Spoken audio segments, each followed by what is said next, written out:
Hello' everyone. এতিয়া শ্বহীদ স্মাৰকলৈ আমাৰ ল'ৰা ছোৱালীখিনি লৈ আনিছোঁ। ইয়াত লিখা আছে শ্বহীদ প্ৰণামো তোমাক।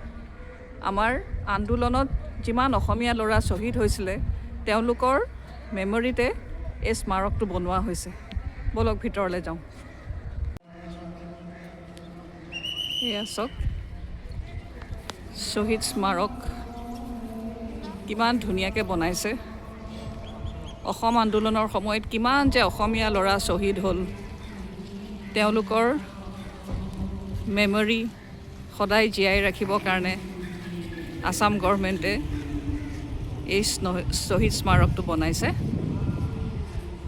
চাওক এয়া আজি আমাৰ ল'ৰা ছোৱালীখিনিক ইয়ালৈকে লৈ আনিছোঁ হিষ্ট্ৰী ক্লাবৰ, যাতে তাহাঁতিও গম পাওক অসম আন্দোলন কি আছিলে, কিমান অসমীয়াৰ তেজ ইয়াত বলে, তাহাঁতিও যাতে গম পাওক, সেইকাৰণে আজি ইয়ালৈ লৈ আনিছোঁ।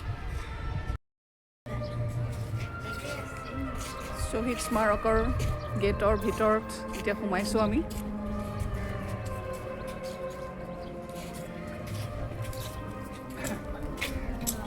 ব'লক আগলৈ যাওঁ।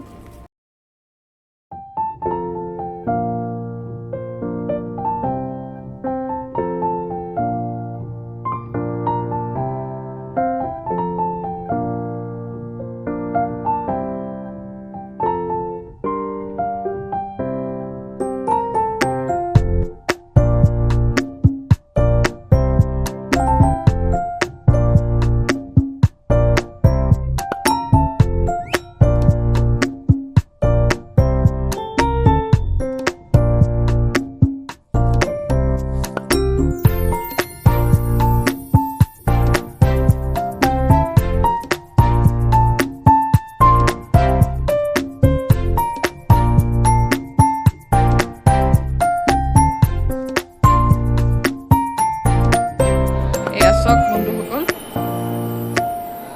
এই ষ্টেচুটো, এই বাছটো হৈছে অসমৰ ফাৰ্ষ্ট মাৰ্টাৰ অৰ শ্বহীদ। তেওঁৰ নাম আছিলে খৰ্গেশ্বৰ তালুকদাৰ। তিনিচুকীয়াত এখন মাৰ্কেট আছে তেওঁৰ নামত, খৰ্গেশ্বৰ তালুকদাৰ মাৰ্কেট, পৰ্বতীয়াত আছে। এইজন হৈছে তেওঁ, দেখিছেনে? ফাৰ্ষ্ট শ্বহীদ আছিলে অসম আন্দোলনৰ। দেখি মানে কিবা লাগি গৈছেগৈ আৰু মনত পৰি গৈছে দিনবোৰ।